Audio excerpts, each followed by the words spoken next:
नमस्कार शेतकरी बंधूंनो.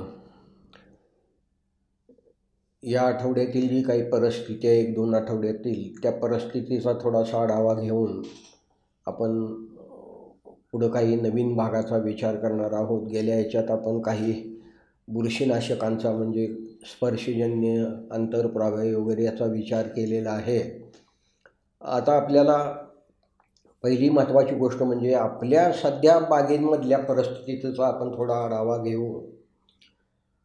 गेला आठवडा सगळा पावसात गेलेला आहे. ढगाळ वातावरण आहे, आर्द्रता वाढलेली आहे, सूर्यप्रकाश कमीच आहे आणि ह्या सगळ्याचा परिणामाचा जर विचार केला तर गेल्या आठवड्यामध्ये पाऊस होता आणि ऊन पण होतं. पाऊस आणि ऊन अशी परिस्थिती असली की करपा रोगाचा प्रादुर्भाव वाढताना दिसून येतं. आत्तासुद्धा काही भागामध्ये करपा आहे, डावणी आहे, बुरीचा एवढा मोठा प्रादुर्भाव फारसा अजून काही दिसत नाही. याशिवाय मिलीबग वाढताना दिसत आहेत. तर करप्यासाठी मी तुम्हाला काही गेल्या वेळेला फोटो दाखवले होते. म्हणजे जीवाणूजन्य करपा आणि साधा करपा. आपला हा बुरशीजन्य करपा आहे, हा जीवाणूजन्य करपा आहे. हा काडीवर आलेला बुरशीजन्य करपा, हा काडीवर आलेला जीवाणूजन्य करपा, हा पानावर आलेला बुरशीजन्य करपा आणि हा पानावर आलेला जीवाणूजन्य करपा. तर ह्या सगळ्या दृष्टीनं विचार करता तुमच्याकडं करपा कोणत्या पद्धतीचा आहे, जीवाणूजन्य आहे की बुरशीजन्य करपा आहे, हे तुम्ही ओळखून घ्या अगोदर. कारण रोगाची ओळख हा खूप महत्त्वाचा भाग आहे. ती ओळख झाल्यानंतर बऱ्याच लोकांचे फोन आलेले आहेत की बाबा करपा रोग खूप सगळीकडे दिसायला लागलेला आहे. तर आत्ताच्या परिस्थितीचा विचार केला तर एकतर बोर्डो मिश्रण किंवा ताम्रयुक्त बुरशीनाशकं ही करप्या रोगासाठी खूप प्रभावी असतात. जरी ही स्पर्शजन्य बुरशीनाशकं असली, म्हणजे बोर्डो मिश्रण घ्या, कॉपर हायड्रॉक्साईड घ्या, कॉपर ऑक्सीक्लोराईड घ्या, ही जरी स्पर्शजन्य बुरशीनाशक असली किंवा झायरमसुद्धा खूप परिणामकारक असं बुरशीनाशक आहे, स्वस्त आहे. तर या बुरशीनाशकांचा प्रभावीपणे तुम्ही आज करपा नियंत्रणासाठी उपयोग करू शकता. कॉपर ऑक्सीक्लोराईड, कॉपर हायड्रॉक्साईड, झायरम, मधूनअधून पाण्यात मिसळणारं गंधक.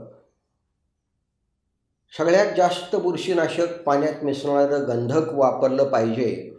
परंतु बरेचसे लोक या बुरशीनाशकाचा उपयोग करत नाहीत, कारण भुरीसाठी आंतरप्रवाही बुरशीनाशक आल्यामुळं बऱ्याच लोकांना वाटतं की आता काय गंधकाचा उपयोग राहिलेला नाही आणि त्यामुळं त्या बुरशीनाशकाचा लोक खूप कमी प्रमाणात उपयोग करतात.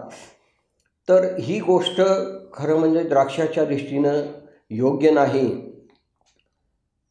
तुम्ही पाण्यात मिसळणारं जे गंधक आहे याचा जेवढ्या जास्त प्रमाणात उपयोग करता येईल, जास्त प्रमाणात याचा अर्थ असा नव्हे की 1 ग्रॅमच्या ऐवजी 2 ग्रॅम मात्रा पर लिटर असा अर्थ त्याचा नव्हे. तर 1-2 दिवसाआड तुम्हाला हे पाण्यात मिसळणारं गंधक वापरलंच पाहिजे. ते अनेक दृष्टीनं चांगलं काम करतं. पानावर त्याचा थर बसतो, मग ते माइट्स येऊ देत नाही, जमिनीत सुधारणा करतं, जमीन किंवा पानं लवकर हडकण्यासाठी मदत करतं. पानावर पाणी साठलं तरीसुद्धा त्यामध्ये जे रोगाचे बी असतात ते रोगाचे बी नष्ट करण्यासाठी सुद्धा ते मदत करताना दिसून येतं. आणि म्हणून तुम्ही जास्त असं आंतरप्रवाही बुरशीनाशकांचा विचार करू नका. स्पर्शजन्य बुरशीनाशकं जेवढी वापरता येतील तेवढी ती जास्त उपयोगात आणा. तर करप्याच्या बाबतीत बोलायचं झालं तर करप्यासाठी ताम्रयुक्त बुरशीनाशकं, कॉपर ऑक्सीक्लोराईड आहे, कॉपर हायड्रॉक्साईड आहे, काही प्रमाणात 22 परंतु आता ते तितकंसं क्रियाशील राहिलेलं नाही. मग पॉलिराम आहे, अँट्रॅकॉल आहे, झायरम आहे. झायरम खरंच स्वस्त आहे, पण ते खूप परिणामकारक असं बुरशीनाशक आहे करप्यासाठी. याशिवाय ट्रायाझोल गटातली म्हणजे जी बुरशीनाशकं भुरीचं नियंत्रण करतात ती बुरशीनाशकंसुद्धा याच्यासाठी उपयोगी आहेत. त्यामध्ये फॉलिक्युअर आहे किंवा क्वांटाप आहे वगैरे ही बुरशीनाशकं, लुना आहे, तर यांचाही उपयोग तुम्ही करपा नियंत्रणासाठी करू शकता. तर जरी करपा आला तरीसुद्धा भिवून जाऊ नका. रोगाच्या बाबतीत काही गोष्टी तुम्ही ध्यानात घ्यायला पाहिजे. त्यामध्ये पहिली गोष्ट मी गेल्या वेळेला तुम्हाला सांगितलं होती, म्हणजे रोग येऊ नये यासाठी काम करायला पाहिजे. कारण बरीचशी बुरशीनाशकं जी आहेत ती रोग येऊ नये म्हणून उपयोगी आहेत. रोग आल्यानंतर त्याच्यावर प्रभावीपणे काम करणारी कमीच बुरशीनाशकं आहेत. तर रोग येऊ नये म्हणून प्रयत्न करा. आणि रोग येऊ नये म्हणून काय करायचं वगैरे मी एका चर्चासत्रामध्ये खूप सविस्तरपणे तुम्हाला माहिती दिलेली आहे. त्याचा उपयोग करून तुम्ही रोग येऊ नये यासाठी प्रयत्न करा. आता रोग आला असेल तर मी सांगितलं, ज्या भागावर रोग आलेला आहे, पानं असतील, फुटी असतील, शक्यतो करपा रोगाच्या बाबतीत मी सांगितलेलं आहे, करपा रोग हा फुटीच्या शेंड्याकडे येत असतो. डावणी रोग हा फुटीच्या तळाकडील पानावर येत असतो आणि करपा रोग हा फुटीच्या टोकाकडील ज्या कोवळ्या फुटी येतात त्या कोवळ्या फुटीच्या टोकावर हा रोग जास्त येतो. आणि त्यामुळे येणाऱ्या कोवळ्या फुटी ज्या आहेत त्याच्यावर बुरशीनाशक बसलं पाहिजे अशा पद्धतीचे स्प्रे घेणं आवश्यक असतं. किंवा बागेत जर खुडा वाढला असेल तर तो खुडा वेळच्या वेळी काढून बाग पूर्णपणे खुडाविरहित, म्हणजे नवीन फुटी कुठल्याही असणार नाहीत, कोवळ्या फुटी असणार नाहीत, अशा पद्धतीची जर तुम्ही बाग ठेवली तर बागेमध्ये शक्यतो करपा रोगाचा प्रादुर्भाव कमी प्रमाणात होतो. करपा आणि डावणी हे दोन रोग असे आहेत की हवेतील आर्द्रता, ओलावा, हवेतील ओलावा, आर्द्रता ही जास्त काळ टिकून राहिली की करपा आणि डावणी येतातच. ह्युमिड क्लायमेट, आर्द्र हवा, आत्ता सध्या तीच परिस्थिती आहे. 8-10 दिवस झालं ढगाळ वातावरण आहे. पाऊस मध्ये खूप पडत होता, सध्या पाऊस नसला तरी ढगाळ वातावरण आहे. सगळीकडे पाऊस खूप पडल्यामुळं हवेतील आर्द्रता खूप वाढलेली आहे. नद्या ओढ्यांना पाणी आलेलं आहे आणि त्यामुळं हवेतील आर्द्रता खूप वाढलेली आहे. या सगळ्याचा फायदा रोगवाढीला मिळताना दिसून येतो. याशिवाय रोगवाढीसाठी सध्या अनुकूल परिस्थिती म्हणजे करपा आणि डावणी या दोन रोगाच्या वाढीसाठी तरी अनुकूल परिस्थिती आहे. भुरीसाठी सुद्धा तुम्ही लक्ष ठेवा आणि त्या दृष्टीनं भुरी रोग नियंत्रणात आणण्यासाठी सल्फर हे खरंच स्पर्शजन्य बुरशीनाशक असलं तर ते खूप प्रभावी आहे. ते अनेक दृष्टीनं चांगलं काम करतं. याशिवाय मग मी फॉलिक्युअर आहे, लुना आहे, ही आंतरप्रवाही बुरशीनाशकंसुद्धा भुरी आणि करपा रोगासाठी उपयोगी आहेत. त्यांचा तुम्ही उपयोग करून करपा रोग नियंत्रणात आणू शकता. अर्थात एक गोष्ट ध्यानात ठेवा, एक वेळ बागेमध्ये करपा, डावणी ह्यासारखे रोग शिरले तर पूर्णपणे त्या रोगाचं उच्चाटन करणं थोडंसं कठीण असतं. आणि म्हणून रोग येऊ नये यासाठी प्रयत्न करणं ही सर्वात महत्त्वाची बाब आहे. आणि हे जर तुम्ही केलं तरच द्राक्षेती तुम्ही चांगल्या पद्धतीनं करू शकाल. आणि म्हणून मी एवढ्या सगळ्या चर्चासत्रामध्ये तुम्हाला सांगत आलेलो आहे की रोग येऊ नये यासाठी प्रयत्न करा. उन्हाळ्यात तुम्ही काय होतं माहिती आहे का, बहुतांशी बागायतदार उन्हाळ्यामध्ये बुरशीनाशकं वापरत नाही. खरं वास्तविक स्वस्त बुरशीनाशकं M45 असेल, कॉपर ऑक्सिक्लोराइड असेल, पाण्यात मिसळणारं गंधक असेल, झायरम असेल, या बुरशीनाशकांचा पानावर सतत थर बसून देत जावा. म्हणजे पुढं आकस्मिकपणे जरी वातावरणात बदल झाला तरीसुद्धा रोग येण्याची शक्यता फार कमी राहते. तुम्ही जर उन्हाळ्यामध्ये बुरशीनाशकं स्प्रे केली नाही किंवा 15-20 दिवसांना एखाद्या वेळेस स्प्रे केला तर मात्र रोग येण्याची शक्यता खूप राहते. आणि अशाच भागामध्ये सध्या करपा, डावणी वगैरे दिसते. ज्या लोकांनी बुरशीनाशकाचा योग्य वेळी आणि प्रभावीपणे उपयोग केलेला नाही, तिथंच डावणी, करपा यासारखे रोग दिसून यायला लागलेले आहेत. तर डावणीसाठी तुम्ही काही आंतरप्रवाही बुरशीनाशकं सध्या वापरू नका, वापरायचीच नसतात. मेलडीड्यू असेल, कर्जट असेल, ॲक्रोबॅट असेल, यासारखी बुरशीनाशकं डावणीसाठी वापरू नका. बोर्डो मिश्रण आहे, कॉपर ऑक्सी क्लोराईड आहे, कॉपर हायड्रॉक्साईड आहे, अँट्रॅकॉल आहे, पॉलिराम आहे, अशी M45 आहे. M45 खरं म्हणजे खूप चांगलं बुरशीनाशक आहे. एवढ्या वर्ष शोध लागून आजसुद्धा ते प्रभावीपणे द्राक्षबागेत काम करतं. आणि मग या M45 या बुरशीनाशकामध्ये पाण्यात मिसळणारं गंधक जर तुम्ही मिसळून स्प्रे केलं तर भुरी, डावणी, करपा यासारख्या अनेक रोगावर प्रभावीपणे नियंत्रण मिळण्यास मदत होत असते. हे स्प्रे घेताना निश्चित काही गोष्टी तुम्ही सांभाळल्या पाहिजे. त्यामध्ये पहिली गोष्ट म्हणजे पाण्याचा सामू सांभाळा. पाण्यामध्ये स्टिकर स्प्रेडरचा उपयोग करा. बुरशीनाशकाचे स्प्रे सूक्ष्म थेंबाच्या रूपात बसतील हे पहा. पानाच्या सगळ्या भागावर बुरशीनाशक बसेल या दृष्टीनं काम करा. काडीच्या तळाकडील 1-2-3 पानं काढून टाका, जे बुरशीनाशक वर जायला अडथळा आणतात. आणि त्या पानाचं आता कामही काही राहिलेलं नसतं. ती पानं इतर पानांनी तयार केलेल्या अन्नावर जगलेली असतात आणि म्हणून त्या पानाचा बोज होण्यापेक्षा आणि रोग किडी येण्यात अडथळा म्हणजे रोग किडी येण्यासाठी ती उपयोगी ठरतात. आणि म्हणून ती पानं तळातली 2-3 पानं काढून टाका, ज्यामुळे विस्तार मोकळा होईल, विस्तारात हवा खेळती राहील. दव धुकं साठलं तर ते लवकर हडकेल. औषध त्या मधल्या रिकाम्या जागेतून औषध वर जाईल आणि ते पानावर वरच्यासुद्धा चांगल्या पद्धतीनं बसेल आणि मग रोगाचा प्रादुर्भाव कमी व्हायला मदत होईल. शक्यतो मी म्हणलं आहे तुम्हाला की स्पर्शजन्य बुरशीनाशकाचा उपयोग करा, आंतरप्रवाही बुरशीनाशकाचा उपयोग करू नका. स्पर्शजन्य बुरशीनाशकामध्ये मॅनकोझेब M45 आहे, Z78 आहे, कॉपर ऑक्सी क्लोराईड आहे, कॉपर हायड्रॉक्साईड आहे, झायरम आहे, सल्फर आहे, अँट्रॅकॉल आहे, नंतर पॉलिराम आहे. अशी कितीतरी बुरशीनाशक आता स्पर्शजन्य उपलब्ध आहेत आणि ती प्रभावीपणे काम करतात. पॉलिराम असेल किंवा अँट्रॅकॉल असेल, हे सुद्धा बुरशीनाशकं खूप प्रभावीपणे काम करतात. तुम्ही त्यांचे स्प्रे घ्या, फवारा चांगला बसेल अशा पद्धतीनं घ्या.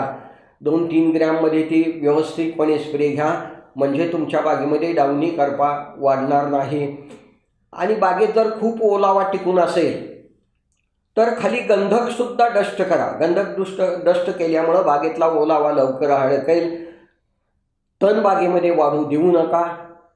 खाली गंधक डस्ट करा. गंधक डस्ट केल्यामुळं बागेतली आर्द्रता कमी होईल. आर्द्रता हा रोग वाढीसाठी उपयुक्त असा घटक आहे. आणि मग आर्द्रता बागेतली कमी झाली की निश्चितपणे पानावर येणारा डावणी असेल, करपा असेल, हा नियंत्रणात येतो. भुरीसाठी कोरडी हवा लागते, परंतु काही वेळेला अशा हवामानामध्ये सुद्धा भुरी येण्याची शक्यता राहते. परंतु भुरीसाठी चांगली बुरशीनाशक आज उपलब्ध आहेत. गंधक पाण्यात मिसळणारे हे खरोखर चांगलं बुरशीनाशक आहे. त्याचा तुम्ही व्यवस्थितपणे उपयोग करा, म्हणजे तुम्हाला भुरी रोगावर नियंत्रण मिळवता येईल. तर हे काही आपण आत्ताच्या परिस्थितीचा विचार केला, डावणी असो, भुरी असो, करपा असो. याशिवाय मिलीबग आत्ता पांढऱ्या मळ्या वाढायला लागतात, खोड रसरशीत व्हायला लागतं आणि मग मिलीबग वाढायला लागतात. तिकडं लक्ष द्या. बागेत मुंग्या होऊन देऊ नका. खाली मुंग्या होतात, मुंग्याच मिलीबगची अंडी, मुंग्या किंवा मुंगळे जे असतात बागेतले तेच मिलीबगची अंडी वर घेऊन जातात. कारण ही जी मिलीबगच्या किडी असतात यांच्या विष्ठेतून चिकट द्रव जो बाहेर पडतो तो गोड असतो आणि ते मुंग्या आणि मुंगळ्यांचं खाद्य असतं. आणि म्हणून मुंग्या आणि मुंगळे त्यांना वर घेऊन जातात, ज्या योगे मुंग्या आणि मुंगळ्यांना खाद्य उपलब्ध होतं. आणि मग ते जगावेत म्हणून बऱ्याचशा वेळेला त्या मुंग्या आणि मुंगळे असतात ते झाडाच्या सालीत अडचणीच्या ठिकाणी त्या मिलीबगना नेऊन ठेवतात. आणि मग ते मिलीबग नियंत्रण अवघड होऊन बसतं. आणि म्हणून मिलीबग नियंत्रणाकडे सुद्धा तुम्ही लक्ष देणं नितांत आवश्यक आहे. अजून काही दिवसामध्ये उडद्याचा प्रादुर्भाव वाढण्याची आता हवामान उडद्या किडीसाठी आणखी थोड्या दिवसानं अनुकूल होईल आणि मग उडद्यासुद्धा प्रादुर्भाव वाढताना दिसून येईल. तर ही सगळी एकंदरीत आत्तापर्यंतच्या ज्या काही बागेतली परिस्थिती आहे त्या परिस्थितीविषयी झालं. काही रंगीत द्राक्ष जातीमध्ये बागांची पानं गुलाबी पडताना दिसतात, ते त्यांचं वैशिष्ट्यच आहे. थोडंफार पालाश कमतरतेमुळं सुद्धा ते घडू शकतं. पालाश देण्यासाठी उपाययोजना करा, म्हणजे पालाश द्याच रंगीत, अर्थात सगळ्याच द्राक्ष जातीमध्ये आत्ता पालाश देणं आवश्यक आहे. कारण हा शेवटचाच एक टप्पा आहे की जिथं एप्रिल कटिंगमध्ये झालेल्या द्राक्षबागेंना पालाश देणं गरजेचं असतं. या शेवटच्या टप्प्यामध्ये हे काम करून घेतलं की मग फार मोठ्या खतांची काही गरज भासत नाही. ज्या भागामध्ये लवकर कटिंग असतं, ऑगस्टमध्ये वगैरे किंवा ऑगस्ट 15-20 नंतर बऱ्याचशा भागामध्ये कटिंग असतं, अशा लोकांनी आत्ता चरी काढून बागामध्ये सुपर फॉस्फेट असेल, शेणखत असेल, पालापाचोळा असेल, यासारखी खतं देणं आवश्यक आहे. ज्यायोगे ही खतं कुजून चांगली तिथं पांढरी मुळी तयार होईल आणि मग येणारा घड हा खूप चांगला असेल. तर ही सगळी कामं आत्ता करणं आवश्यक आहे. त्या दृष्टीनं जी माहिती आवश्यक आहे, आत्ता जे काम करण्यासाठी गरजेचं आहे, त्याविषयी थोड्याशा भागाचा आपण विचार केला. आता परिस्थिती मगाशी म्हणल्याप्रमाणे की बऱ्याच भागामध्ये करप्या रोगाचा प्रादुर्भाव वाढताना दिसून येत आहे. तर करप्याला अनुकूल अशीच परिस्थिती सध्या आहे. जगातल्या बऱ्याच देशामध्ये करपा रोगानं खूप मोठं नुकसान होताना आपल्याला दिसून येतं. त्यामध्ये भारत हा सुद्धा देश आहे. ऑस्ट्रेलिया असेल, ब्राझील असेल, कॅनडा असेल, China, Japan, Korea, New Zealand, Thailand, south Africa, Argentina, अशा अनेक देशामध्ये हा रोग खूप अनुकूल परिस्थितीमध्ये खूप वाढताना दिसून येतो आणि तो नुकसानसुद्धा खूप करतो. आणि म्हणून याच्या नियंत्रणासाठी मी सांगितलं की त्याची जी काही लक्षणं आहेत, त्यामध्ये मी गेल्या वेळेला सुद्धा काही फोटो दाखवले. ते इथं जे आहे तो गाडीवर आलेला करपा आहे. इथं काही मण्यावर आलेला करपा, फुटीवर आलेला करपा, पायावर आलेला करपा, त्याची काही फोटो दाखवलेले आहेत. ते तुम्ही ध्यानात ठेवा. त्या पद्धतीनं जर लक्षणं बागेमध्ये दिसत असतील तर करपा रोगाच्या नियंत्रणाच्या दृष्टीनं तुम्हाला पावलं उचलणं आवश्यक आहे. अजून पानं दीर्घकाळ आपल्याला टिकली पाहिजेत. पानं जर नाही टिकली तर पुढं थोडी अवघड परिस्थिती निर्माण होण्याची शक्यता असते. कारण पानं टिकली तरच राखीव अन्नसाठा जो असतो द्राक्षातला तो टिकून राहतो. नाहीतर काय होतं, पान निघून गेलं की साठलेलं अन्न असतं ते द्राक्षवेली जगण्यासाठी उपयोगात आणतात. आणि म्हणून पानं खूप महत्त्वाची आहेत. शेवटपर्यंत पानं राहिली पाहिजेत, टिकली पाहिजेत. त्यामुळं पानातला, मुळातला, खोडातला जो अन्न साठवलेलं असतं, ज्यावर ऑक्टोबर नंतरच्या फुटी वाढताना आपल्याला दिसून येतं. पहिल्या 7-10 पानं, 7-8 पानं येईपर्यंत ह्याच्या ऑक्टोबरच्या फुटी असतात किंवा ऑक्टोबरचे घड असतात.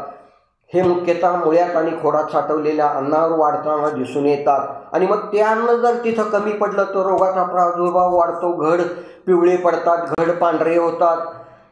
आणि मग आपण त्या ठिकाणी उपाययोजना करत राहतो अनेक प्रकारच्या, घड चांगला व्हावं म्हणून, परंतु ते तितकं यशस्वी ठरत नाही आणि मग खूप खर्चिक होतं. तर या दृष्टीनं आता पानं कशी टिकतील रोग किडीपासून हे पाहून त्या दृष्टीनं काम करत राहा. पान हे टिकलंच पाहिजे. ऑक्टोबरपर्यंत तरी निदान 50% तरी का होईना बागेतली पानं टिकून राहिली पाहिजेत. थोडीफार पानं गळून रोगानं गेली तरी हरकत नाही, पण तरीसुद्धा 50% तरी पानं बागेमध्ये टिकून राहिली पाहिजेत. ज्यायोगे ती पानं अन्न तयार करत राहतील आणि द्राक्षवेली जगल्या जातील. आणि मग जे कार्बोहायड्रेट द्राक्षवेलीच्या जगण्यासाठी आवश्यक असतं ते तीच पानं तयार करतील. राखीव अन्नसाठ्यामधलं कार्बोहायड्रेट उपयोगात आणलं जाणार नाही आणि त्यामुळं ऑक्टोबरनंतर येणारे घड मोठे राहतील, घडाचा आकार चांगला राहील. काही गोष्टी तुम्ही समजून घ्यायला पाहिजे की ऑक्टोबरनंतर येणाऱ्या घडाचा आकार हा मुख्यतः राखीव अन्नसाठ्याशी, आत्ता किती अन्न मुळ्यामध्ये, खोडामध्ये साठलं आहे, किती मुळ्या चांगल्या आहेत, पांढऱ्या मळ्या किती आलेत, किती अन्न खोडात साठवलेलं आहे, खोड किती रसरशीत झालेलं आहे, याच्याशी ते खरं जास्त निगडीत आहे. आणि म्हणून आत्ता राखीव अन्न साठा कसा जास्त वाढेल या दृष्टीनं प्रयत्न करा. पानं निरोगी राहिली पाहिजेत, भुरी, डावणी, करपा या रोगापासून ती सुरक्षित राहिली पाहिजेत, किडीचा प्रादुर्भाव कमीत कमी व्हायला पाहिजे, या दृष्टीनं तुम्ही आत्ता काम करा. आता थोडाच कालावधी तसा 1 महिना 1.5 महिन्याचा राहिलेला आहे. स्वस्त म्हणजे कॉपर ऑक्सीक्लोराइड असेल, कॉपर हायड्रॉक्साईड असेल, झायरम असेल, अँट्रॅकॉल असेल, पॉलिराम असेल, या सगळ्या बुरशीनाशकांचा व्यवस्थितपणे उपयोग करून पानं रंगवून घ्या. ज्या योग्य पानं ऑक्टोबरपर्यंत टिकून राहतील यासाठी प्रयत्न करा. म्हणजे पुढं आपल्याला कोणत्याही प्रकारच्या अडचणी निर्माण होणार नाहीत. नाहीतर पुढं खूप मोठ्या समस्यांना, खूप मोठ्या अडचणींना आपल्याला तोंड द्यावं लागेल. आता गेल्या वेळेला आपण काही बुरशीनाशकांचा विचार केला. त्यामध्ये काही आंतरप्रवाही बुरशीनाशकं आणि काही स्पर्शजन्य बुरशीनाशकं. आंतरप्रवाही बुरशीनाशकाच्या बाबतीत आपण पाहिलं की आंतरप्रवाही बुरशीनाशकामध्ये सुद्धा ट्रान्सलॅमिनर बुरशीनाशकं म्हणून एक भाग आहे. ट्रान्सलॅमिनर म्हणजे पानाच्या वरच्या थरातून ते आत शिरतात आणि तिथल्याच पेशीत थांबतात. सिस्टेमिक म्हणजे काय होतं, काही वेळेला पानातून ती आत शिरतात आणि पानातच फिरत राहतात, सगळीकडं फिरत नाही, त्याच पानात तेवढं पेशीपुरतं फिरतात. फक्त ॲलिएट हे एकमेव बुरशीनाशक असं आहे की ते झाडातनं सगळीकडं फिरतं. बाकी सगळी बुरशीनाशकं जरी ती आंतरप्रवाही असली तरी ती त्या पानापुरती असतात. त्या एका पानातलं बुरशीनाशक दुसऱ्या पानामध्ये जात नाही, तर ती त्या पानापुरतीच असतात, त्या पेशीपुरती असतात, पेशीच्या त्या भागापुरती असतात. आणि आंतरप्रवाही बुरशीनाशकं काय करत असतात, स्पर्शजन्य बुरशीनाशकं ही बाहेरून पानाचं संरक्षण करतात. आंतरप्रवाही बुरशीनाशकं ही आत शिरून, म्हणजे बुरशीचा जो भाग आत गेलेला आहे अन्न शोषण्यासाठी पानात शिरलेला आहे पर्णरंध्रातून, ही जे बुरशीचे कवक असतात, हे कवक पांढरे धागे असतात बघा, त्याला कवक असं म्हणतात, ते पानाच्या पर्णरंध्रातून आत शिरतात आणि पानांनी तयार केलेलं अन्न शोषून घेतात. हे ह्या वनस्पतीच आहेत. डावणी मिल्डी असो, बोरिया, ह्या वनस्पतीच आहेत. फक्त त्यांच्यामध्ये हरितद्रव्य नसतं आणि हरितद्रव्य त्यांच्यामध्ये नसल्यामुळं ते स्वतःच अन्न स्वतः तयार करू शकत नाहीत. अन्नासाठी त्यांना दुसऱ्यावर अवलंबून राहावं लागतं. म्हणजे ज्यामध्ये हरितद्रव्य आहे अशा वनस्पतीवर त्यांना अवलंबून राहावं लागतं. आणि म्हणून डावणी रोग द्राक्षाच्या पानावर हिरव्या भागावर येतो. जो भाग हिरवा आहे तिथं येतो. भुरी तसंच आहे बघा, करपा तसाच आहे. जो भाग हिरवा आहे तिथं ते रोग येतात. कारण हे जे रोग आहेत, हे रोग स्वतःसाठी लागणारा अन्न स्वतः तयार करून शकत नाहीत. अन्नासाठी त्यांनी द्राक्षांनी तयार केलेल्या हरितद्रव्य, जे द्राक्षामधलं हरितद्रव्य आहे, त्या हरितद्रव्याने तयार केलेल्या अन्नावर त्यांना अवलंबून राहावं लागतं. आणि म्हणून त्यांची वाढ झपाट्यानं होताना आपल्याला दिसून येते. तर अशी वाढ त्या फुटीवर होऊ नये, पानावर होऊ नये, घडावर होऊ नये, का पायावर होऊ नये, या दृष्टीनं प्रयत्न करणं नितांत आवश्यक आहे. त्या दृष्टीनं बुरशीनाशकाच्या बाबतीत मी म्हणलं की स्पर्शजन्य आणि आंतरप्रवाही बुरशीनाशकं हे प्रकार आहेत. स्पर्शजन्य बुरशीनाशकं बाहेरून संरक्षण देतात. आंतरप्रवाही बुरशीनाशकं पेशीच्या आतमध्ये शिरून संरक्षण देतात. स्पर्शजन्य बुरशीनाशकामध्ये मॅनकोझेब आहे, झायरम आहे, फेरबम आहे, कॅप्टॉप आहे, नंतर पॉलिराम आहे, अँट्रॅकॉल आहे, कॉपर ऑक्सीक्लोराइड आहे, कॉपर हायड्रॉक्साईड आहे, गंधक आहे. अशी अनेक बुरशीनाशकं ही स्पर्शजन्य बुरशीनाशक आहेत.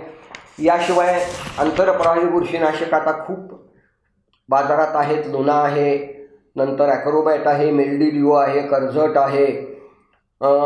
याशिवाय भुरीसाठी जी आहे त्यामध्ये कॉन्टाफ वगैरे किंवा फॉलिक्युअर वगैरे ही सुद्धा आंतरप्रवाही बुरशीनाशक आहेत.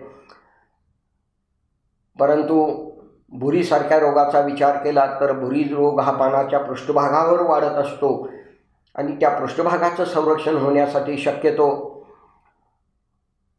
ही जी बुरशीनाशकं आहेत याच्यामध्ये पोटॅशियम बायकार्बोनेट वगैरे मिसळा, म्हणजे पानावर त्याचा चांगला थर बसेल आणि मग भुरी रोगाचं चांगल्या पद्धतीनं नियंत्रण होऊ शकेल. कारण मी म्हणलं आहे बघा की भुरी रोग हा पानाच्या पृष्ठभागावर वाढतो आणि मग पानाच्या पृष्ठभागावर जर व्यवस्थित बुरशीनाशक बसलं सगळीकडं तर मग भुरी रोग नियंत्रणात येतो आणि मग त्यासाठी ह्या पोटॅशियम बायकार्बोनेटचा उपयोग होतो.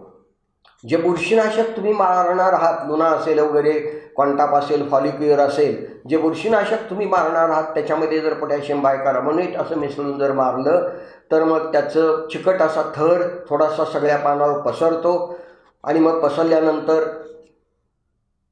भुरी रोग चांगल्या पद्धतीनं नियंत्रणात यायला मदत होते. याशिवाय भुरी रोग मुख्यतः कॅल्शियमच्या कमतरतेमुळे येत असतो. तसंच डावणीच्या बाबतीत स्फुरद वगैरे कमी पडलं तर येऊ शकतो आणि म्हणून मॅग्झी रिच आहे, मॅग्झी प्रिव्हेंट आहे, मॅग्झी क्युअर आहे, यासारखी जी सेंद्रिय बुरशीनाशक आहेत, मॅग्झी रिच खूप प्रभावी असं बुरशीनाशक आहे किंवा मॅक्झिमिनोफॉस आहे. मॅक्झिमिनोफॉस हे डावणीचं प्रभावी नियंत्रण करतं. फॉस्फरस आहे, त्याच्यामध्ये प्रथिनं आहेत, तर ही डावणीचं प्रभावी नियंत्रण करतात. मॅग्झी रिचमध्ये कॅल्शियम आहे, कॅल्शियममुळं सुद्धा भुरीचं चांगल्या पद्धतीनं नियंत्रण होतं.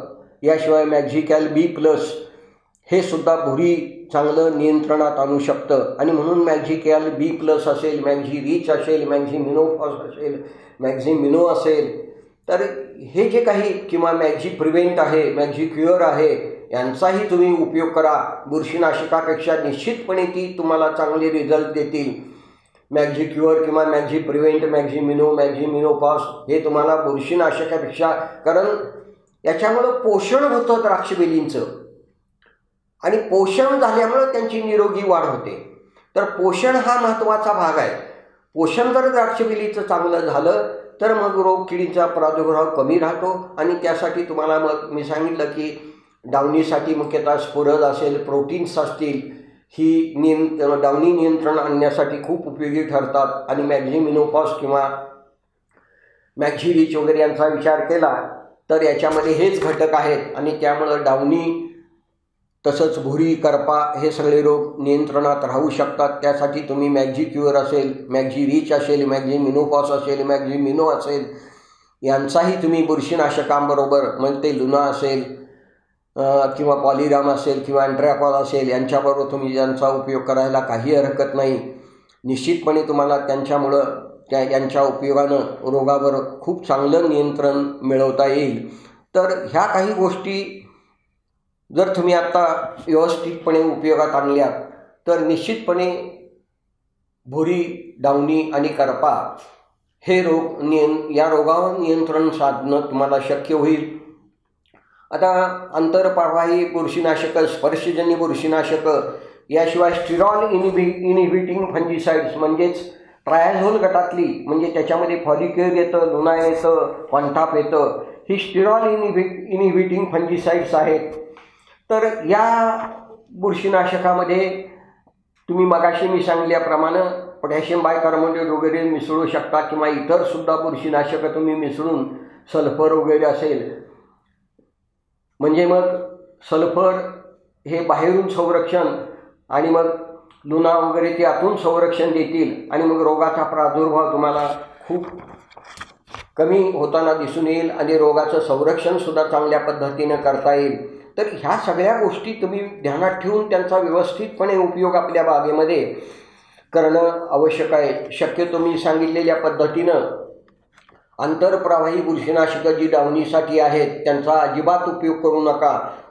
डावणीसाठी उपयोग करायचा असेल, करप्यासाठी उपयोग करायचा असेल तर फक्त स्पर्शजन्य बुरशीनाशकं उपयोगात आणा.